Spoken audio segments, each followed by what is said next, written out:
Have you ever wished you could eavesdrop on a conversation with a millionaire? My name is Michelle Thompson.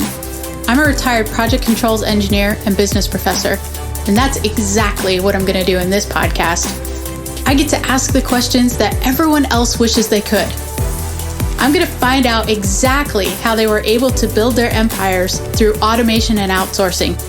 And I'm going to break it down in a way that helps you build your business to run on autopilot. Don't miss out on Automate to Dominate.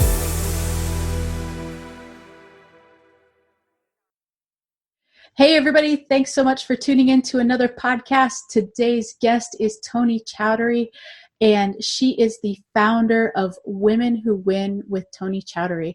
So Toni specializes in both marketing and helping women who want more clients or just want to scale their business and take it to the next level. Toni, can you tell us just a little bit about yourself? Absolutely. Thank you so much for having me, Michelle. Oh, thank you. It's a pleasure to have you on here. I feel really honored. So what I do basically is help women entrepreneurs find their right client, their ideal client, and then obviously to attract them. Finding is not enough. So they have to find their ideal client, attract them, and then convert them into not just paying clients, but loyal customers and raving fans. So that is what I do primarily. Yeah, and that's really easy to say and not easy to do. So that's amazing that you've figured out, how to do that. So I was scratching my own itch, let's put it that way. Okay. All right. So it worked out well for you, and now you can teach others. I love it. Absolutely. So I heard that you were from a super conservative Indian upbringing. Is that true? Very true. Yes. All right. So how did that help motivate you to get where you are today? That is actually a great question because I think there are a few things that played into it. One was that I was always a rebel. Growing up, I was a rebel because I just didn't like that, the discipline, the rigidity and all of that. So I always found a way to push my boundaries, taking risks and doing stuff that I wasn't supposed to do. Wasn't good growing up, but, it helped me. It served me. I think the other thing that I also learned being in, having lived in a joint family with 17 other family members. Wow. Yes, that was a huge family. We had I think three floors in our house and 17 people. And what that taught me was compassion and consideration as well. So that kind of goes into the empathy part, right? So empathy is so important in our businesses because if we don't empathize with our clients, we don't really know how to serve them. So I think those were probably the biggest ways that kind of, the two things that really, really helped me. Awesome. And for those of us who are very Americanized and maybe don't know what a conservative Indian upbringing is like, can you just kind of shed some light on that? Absolutely. Yeah. Oh my goodness. There's so many things. So one is that, again, it depends. So we have so many different communities in India. Every province has its own culture, its own language, its own set of rules and stuff like that. Some are a little bit more liberal than the rest. The province that I came from, which is West Bengal, and you've probably heard of Mother Teresa. And I actually, I was born and raised in Calcutta where Mother Teresa was. And I was educated I was educated in a Catholic convent, even though I'm not Catholic. It was a private school. And Mother Teresa used to be a teacher at one point in that school. So I have seen her from 6 feet away. So that kind of had a profound influence on me because the nuns were from all over the world. So that created a kind of a paradox in my life. So on one hand, I was expected by my family to go to university, to have, a post-grad degree and all of that, but then be a stay-at-home mom and raise kids, get married early and raise kids. But on the other side, I saw this huge wide world of possibilities. So that possibly kind of, created that urge in me to be different, I mean, I'm not saying that every one of mine, it was a girls' convent. So I'm not saying that every girl who studied in that school thought like me, but, but to go back to your question. So one was that, you're expected to be a stay-at-home mom, raise your kids. And that's why you're supposed to be really educated, because you want to raise your next generation, with good values and, with wisdom and all of that stuff. The other thing was... No pressure. No pressure, right? The other thing that I found very difficult to adjust to was the fact that you were not allowed to speak to boys, even as friends. You couldn't play with them. You couldn't, it was just taboo, especially in my family. So that was tough. And the other things could also be you are expected to be religious, which I wasn't, because, I am Hindu, but I'm not a practicing Hindu per se. I'm more spiritual. I was educated in a Catholic convent, so I was exposed to that. So it was kind of a very, very different upbringing for me. But the discipline, the rigidity and all of that is something I think most Indian families, now it's a little bit different. But when I was growing up 50 years ago, right, I don't want to date myself, but back then it was very prevalent.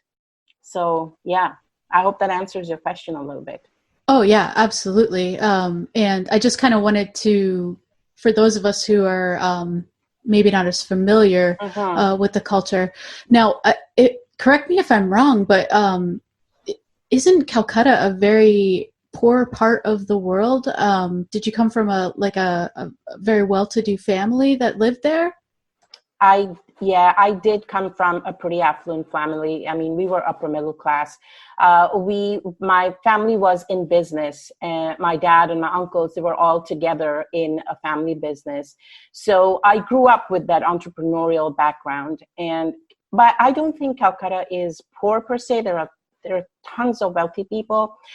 We were more the intellectuals of Indian society. So, the West Bengal, Calcutta is a city within the province of West Bengal, and we call ourselves Bengalis, and the Bengalis are supposed to be the intellectuals, So, yeah, I mean, I don't think we were it was the poorest part of Calcutta, no way, but poverty exists in India wherever you go. There's a huge population that is, that is under the poverty line, but there is a huge population that are really, really wealthy as well. So it's a huge disparity. Well, but it's absolutely amazing that you were able to grow up in that, entrepreneurial, with your uncles and your father, but yet, you're a female. So, you're not supposed to, really catch the entrepreneurial bug per se, right? Yes. Yeah. So, but that's amazing. That it speaks to how strong you are and how unique. Tell us, 3 things that are super unique about you. One is, of course, I don't believe in problems, in the sense that, of course, there are problems, but there are always one or more solutions to any single problem. That is something I absolutely believe in. And that's why I never consider anything a problem. I just consider it a challenge, and I know there are ways to resolve that. I think the other thing would be more I'm intuitive. I'm very intuitive, and I'm an empath on top of that, which kind of also has some disadvantages, because I avoid large groups like the plague, because I'm in other people's energy fields, and that really gets me down.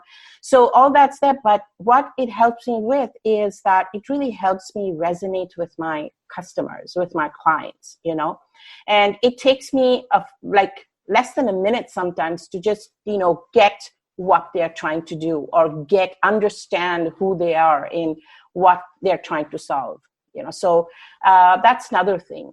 And I'm just going to stop you for a second. Yeah, that's sure. I'm sorry to interrupt, but that's an incredible superpower. Thank you. To be able to just niche down and be able to, empathize and be able to figure out exactly what somebody is able to do in 60 seconds. Holy crap, that's unheard of. Yeah, It is, I think, and that's also because I do have a day job. I am an innovation coach with actually a Fortune 100 high-tech company. And that really helps me as well, because if I can understand, because I'm a coach and I do workshops and stuff like that. So if I can understand what somebody is trying to get done, they get amazing results, after the workshop. So that is something that really helps me, and I just play into my strengths, And the other thing about being an introvert, like I'm a super introverted person, it helps me spend time on learning, because I am not the partying kind. I don't go out too much. I'm, always within my little bubble. I don't watch the news, right? Because all you hear is negativity. Yeah, so me either. I think I was 20 and I axed the news, because you're right. It's just all it. Down. They're so depressing. It's so depressing, but there's so much positivity around in the world, which we never talk about or hear about, right? Absolutely. So, why can't they have a positive newscast? Exactly, right? See, that's it. We're going to do it. Yep. So that helps me, that time I spend, trying to recharge and rejuvenate, I use in learning as well. So it kind of plays, it plays into my strengths as well again. And I think the third thing is, and that I would say I have acquired over time, is the belief that as women, we don't need empowerment. We are already empowered. We are super empowered. We don't understand it. But what women really need, and I'm talking about most women, of course, there are areas in the world where women are seen as commodity, right? So that is separate. That is a little bit different. But, you do have people like women like Malala also come out of those, cultures and societies, right? So I do believe that women are empowered. We don't need any more empowerment. But what we do need sometimes is a cheerleader, an ambassador who's going to just help us get out of that and, help us. And I say always, help us speak up, level up, and, show up. So I think something like you are doing, Michelle, you are trying to bring women to the forefront as well, listening to their stories and all of that. I think that's a huge part of, being a leader too. And you don't need to be I didn't need to empower you to do this, right? You are actually putting it out there.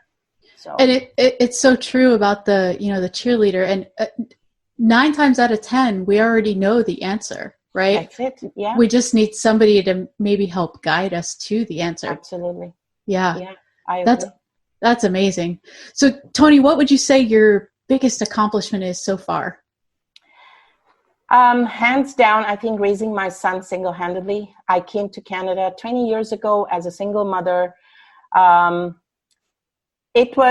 had to give up a lot. I was already, climbing the corporate ladder in India, but I gave that up because I realized that being a divorced woman with a child in Indian society back then was very difficult. I was a total embarrassment to my family. I was the first one to get divorced. So a lot of people will stay stuck in their situation. I was never like that. And I just took the first opportunity to immigrate with my son. My son was about 3.5 years old at that time. Came to Canada, and although I have an aunt living in Canada, but she had her own life. She had been here for 30 years by then, so she had her own life. And I just did what I could, the best I could. Worked in a factory the first couple of years. It was hard with no family support, no financial support. But my son now, he's 23. He got a job and he's moved out on his own. He's grown up to be a fantastic person, even though I say so. I think he just turned out incredible because he saw the hardship. He's extremely compassionate, and he's like he's become my friend, and sometimes I feel even my guardian, because he's always asking me, "Ma, are you eating properly? Are you sleeping properly? And are you taking your meds?" and all of that stuff. So I think he turned out well, despite not having what a normal child would have. He did not have a normal childhood. So I think that would be my biggest accomplishment so far. And he's working in a great company. He's working in an American investment company. And even though he's here in Montreal, but he's doing fantastic. And he started his own business too on the side. Good for him. That is an amazing story. And I just get this feeling that there's somebody out there listening to this right now that needed to hear that, maybe you're the, solo femalepreneur who started the business on your own, and you've got kids that are responsibilities that you need to, put the food on the table, and, just listen, hey, Toni did it. You can do it too. And, I have a similar background in that I grew up in a single parent family too. My mom raised my brother and I, and my dad actually passed away when I was 2. And it's a fabulous thing how you guys do this. I call my mom all the time and I'm like, I have no idea how you did this. That's, and so for you to be able to do that and successfully, I just want to kudos to you, man. 'Cause I don't know that I could do the same thing, and with just the grace and the tenacity and the determination that you did. So thank you, Michelle. No, thank you. And I'm really sorry about your dad. I mean, it must have been so hard. Of course, I know you were very young, but just to grow up without having your dad's presence, I'm sure it must have been really hard. And also for your mom, I think hats off to her. I mean, look at what you're doing right now. I think I'm sure she's super proud of you too. So yeah. Well, I was very fortunate in that my mom, just like you, was super, super supportive. There was never a basketball game she wasn't at. She, anything that, soccer games, anything that we were into, my mom was gung ho. Wow. So, and I get the feeling you were exactly the same way. If I were to talk to your son, I'm sure he would tell us an exactly same story. So I tried. Yeah. I was there for his soccer and his karate and all of that. But then he decided that, he just wanted to play video games at one point. I think he was 13 or 14. And he said, that's it. No more sports for me. Nothing. The only sports I'll play is on my PlayStation. So. There you go. Mortal Kombat. Here we come. Yeah. So what do you suppose is the biggest lesson that you have learned to date? I think my biggest lesson would be to create my own reality, because I had a lot when I was back home in India, but being again in an entrepreneurial family, it always meant that you didn't always have everything. You just went with the ebb and flow of business, right? But I still had a good life. But when I came here, I first thought that, what did I get myself into? And then right? I bet. Yeah, exactly. Right? Holy crap. I'm kidding. I'm going to go back. That's it. The first couple of years are like, oh my God, I think I made the wrong decision, but I knew I hadn't in my heart. So I tried to persist and, persevere and do whatever I could. And I realized after a while that if I decided to stay down, I would stay down. Nobody could pull me up. But if I decided to stay up, nobody could push me down. And that is a lesson I learned also, having lived with clinical depression all my life. And I know this is going to be aired. I don't usually share this, but there was a point where I was suicidal as well. And I was back in India.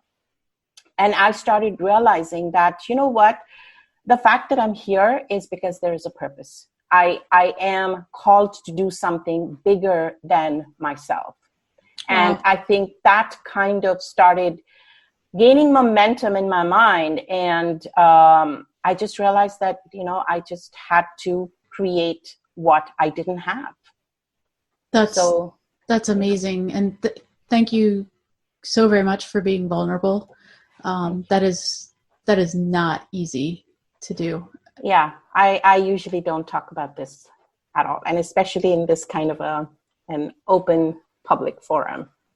Yeah. And hopefully I would think that the people that want to listen to this podcast I think somebody needs to hear that, there's, and on my actual first podcast episode, I talked about how I kind of went through a similar situation. I was like on top of the world. And then when I had my stroke, I went through a time where I was like, you know what, if this is what life is going to be like, I don't want to live anymore.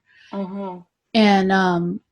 And you're right. It's not something that you want to talk about, right? Because it's not it's a dark period of your life. However, had I not gone through that, I probably wouldn't have found the gumption to pick myself up and be where I'm at today. And I think the exact same thing could be, said of you. And, so for anybody who's listening to this, guys, if you're in that dark spot, trust me, call somebody. We want to know.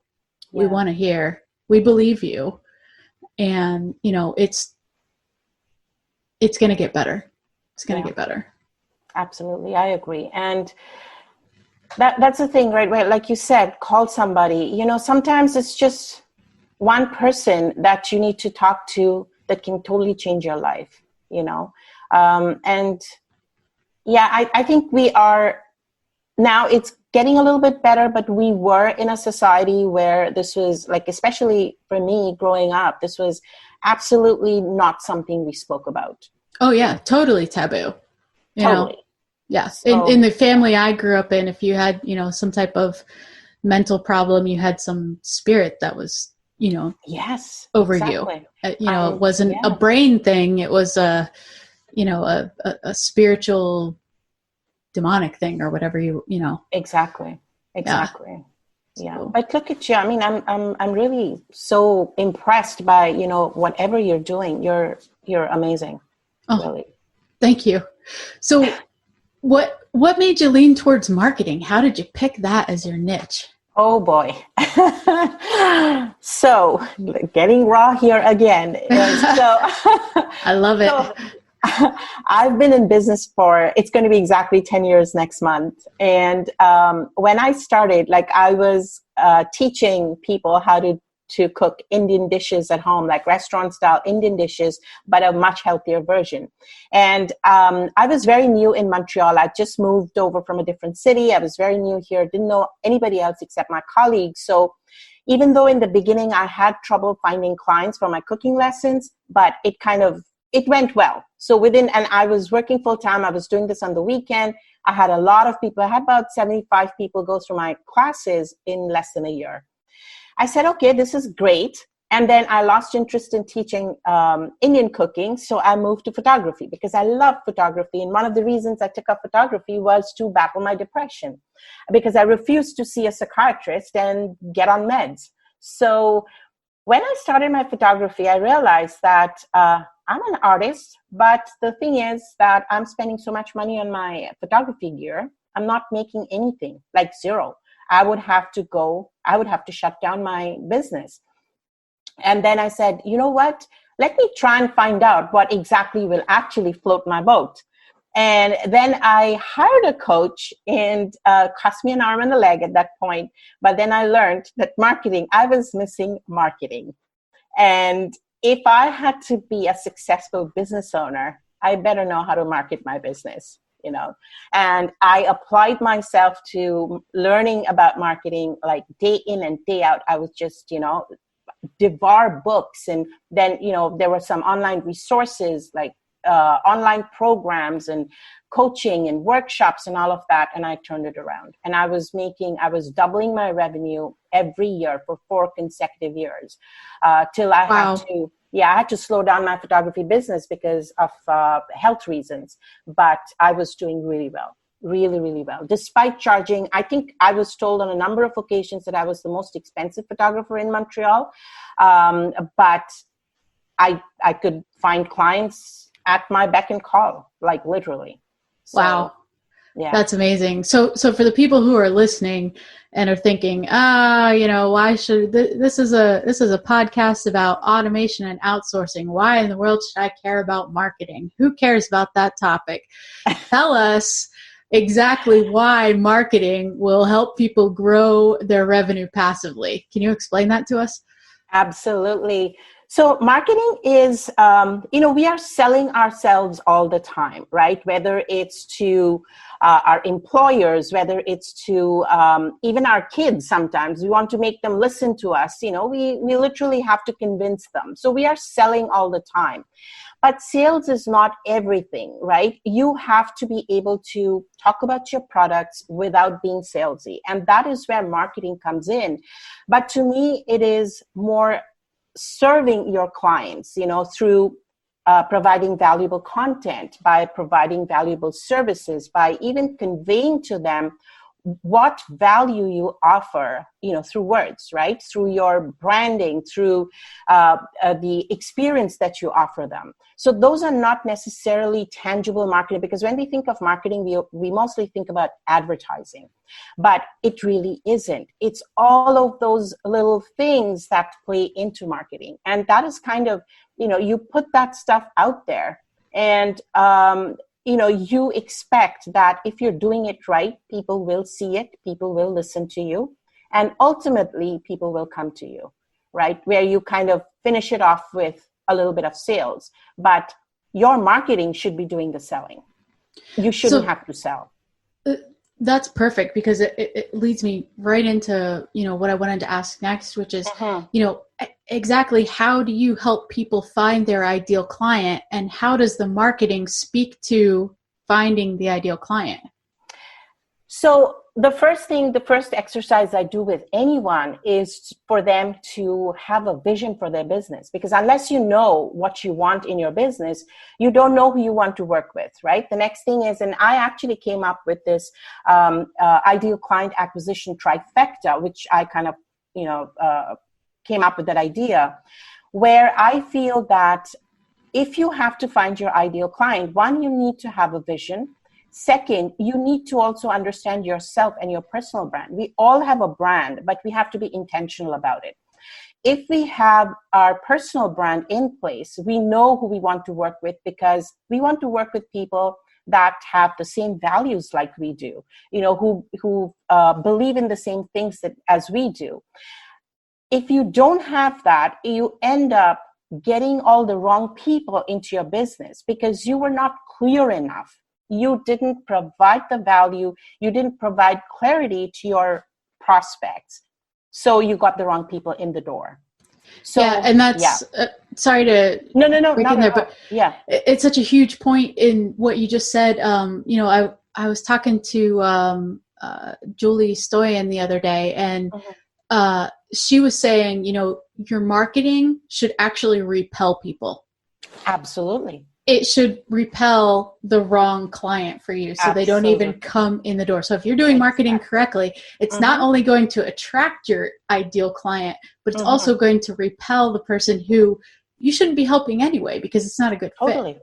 Totally. Because you don't want to have the wrong people and just drain yourself and your business serving the wrong people.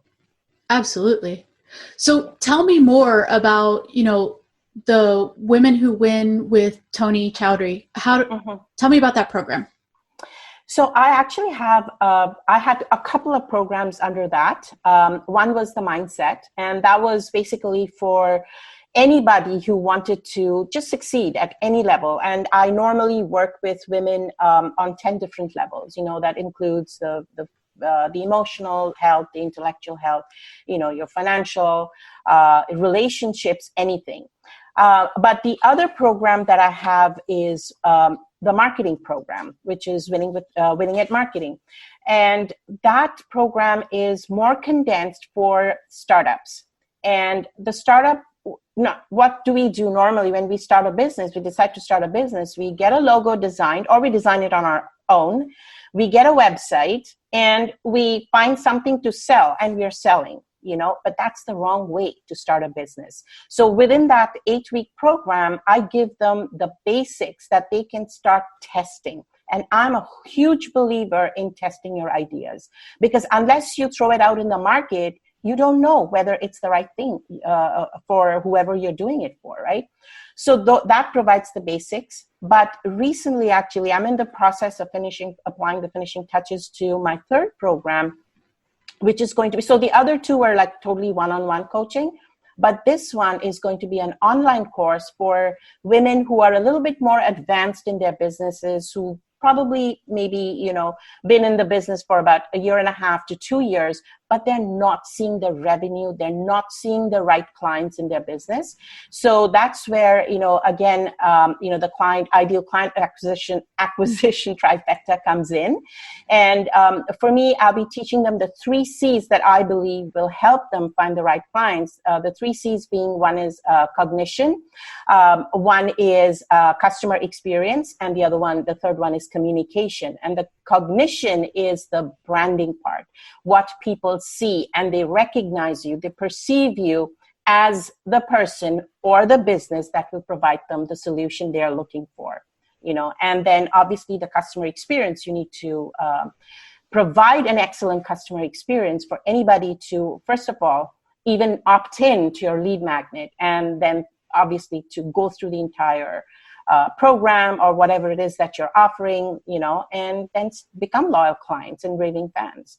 So, and the communication, yes, the communication is the most important thing, because the 2 things that people see when they encounter your brand for the first time is your visual element, which is, the colors, the fonts, and the graphics and all of that.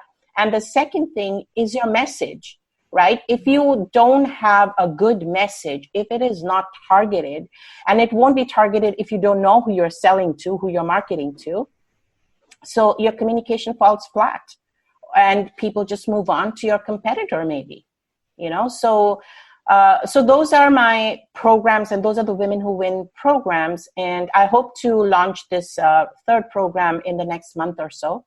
Yeah. And so that one basically deals specifically with your brand board and copy. Is that correct? Exactly. But it also has, the way I'm designing it is something that I haven't seen being done.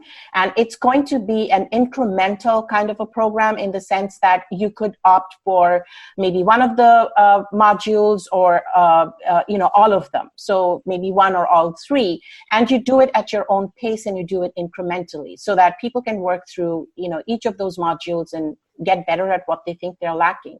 So it will be on customer experience, on communication, and on cognition. So these are the 3 courses, which will make the big course. Awesome. That's right. You did say that. So if somebody wanted to find that course, maybe they need one part of it, where can they go to find information out about it? Just yet. There's nothing just yet. But I do have, if people are interested, if they want to kind of just get, on the wait list or something, they could download my lead magnet. They can, and it's a fantastic thing that I've come up with. I was scratching my own itch again. It's called the Ideal Client Avatar Canvas. And what it is it's a digital canvas. It's a 1-pager that if you've already defined your ideal client, then fantastic. You put all, your important points that you've kind of gleaned from your ideal client avatar. You put it on that sheet and keep it front and center anytime you're creating any content for your, for your marketing, your website, your social media, anything. But the other thing is that if you already have, if you don't have an ICA yet, or ideal client avatar, then you can use that canvas as a foundation to actually do the exercise. So it comes with a guide and some questions and all of that. So they could opt into that and just, wait till I drop the program. Awesome. So where's the website where they can find the lead magnet? I haven't put it yet, but I don't know if you want to put the link in the show notes, then I can probably just put it in the show notes, or yeah, sure. Yeah. Okay. Absolutely. Yeah. I'll be happy to do that. Right now it's a standalone thing. Oh, cool. Awesome. Yeah. Okay. I did see you have another super awesome lead magnet out there, which was your killer marketing strategy. Yes. Too. Yes. So I was eyeballing that. Yeah. That's on my website. So anybody can go and, easily opt in over there. Okay. Awesome. And if you guys don't know, let me look it up here quick. The website is womenwhowin-tc.com. So all one word, womenwhowin-tc.com. If you're looking for that killer marketing strategy, and And actually, yeah, tell us a little bit about that free workbook that you offer there. Yeah. So again, when we start our businesses, we don't even realize that we actually need a marketing strategy. It's not like, hope marketing, as we call it, like you throw some spaghetti at the wall and hope it'll stick. So most of us start off like that, which is, I've been there, I've done that. And that's the reason I was, scratching my own itch. And so this workbook is going to walk you through, like, of course, there's a little bit where you can, start thinking about your ideal client avatar, who it is, who exactly is your dream client, who do you want to work with? And then it'll work you through, what are your, I don't know if you're familiar with the SWOT analysis, the strengths, weaknesses, opportunities, and threats. Oh, yes. Right. So the SWOT analysis. I just never heard of it as that SWOT before. Okay. Yeah. So it's, that it's going to work you through that so that you know exactly, what are your strengths and what opportunities can come out of that and the weaknesses and the threats thereof. And then obviously it works you through, like, how are you going to advertise your business or market your business? Is your idea, your business idea, is it kind of like a Me Too marketing kind of thing? How can you stand out? Like, it's just, something to get people to think, that marketing is not just putting some stuff out there and hope that people will see it and buy from you. It has to be done very strategically. And that's a huge point that so many people miss. Like, when they're writing their copy, you should be writing to a specific person, which is your avatar. Exactly. So if you haven't taken the time to create your avatar, you're throwing spaghetti against a wall and you're hoping that it sticks. Yeah. So Toni's like dropping some huge knowledge bomb for those of you who either haven't gotten your marketing squared away or you're just starting out on your entrepreneurial journey.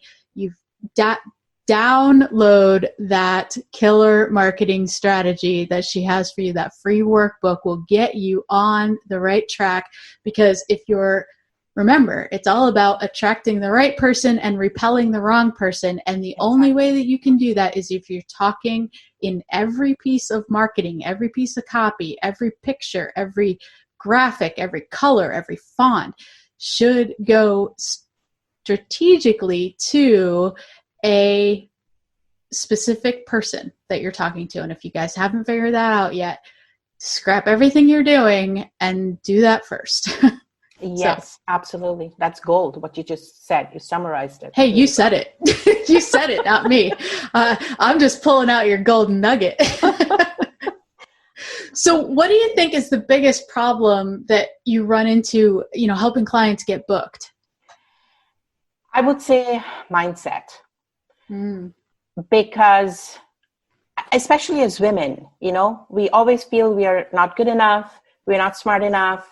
We don't have what it takes to, be even on camera, right?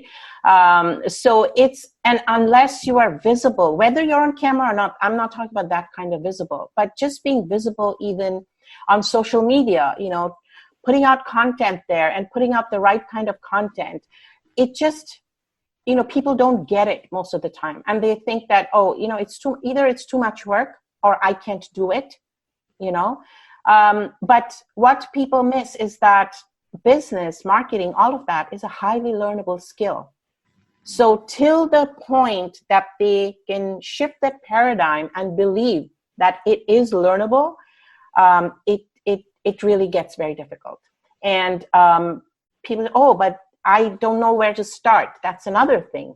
So if you don't know where to start, you need to learn to clarify, which point you need to start at. So, yeah. Yeah. And just to bring up what you were talking about, I've got this awesome book. So what Toni's talking about is the imposter syndrome. There's so many of us that as women, we've been told our whole lives, oh, well, you're just good enough. Or you're not as good as the guys, or yeah, you think you can do it, but just, and so we internalize this, and it becomes this like syndrome that we take on where internally we tell ourselves, well, you're just not good enough. And if you try to get out there on Facebook or you try to go on a video, you're just an imposter because you're not really That's good it. enough.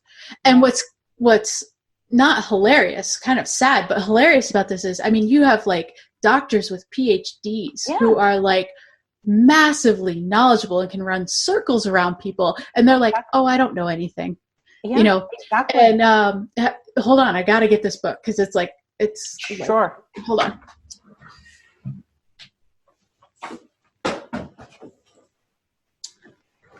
So this book is called The Secret Thoughts of Successful Women. Oh.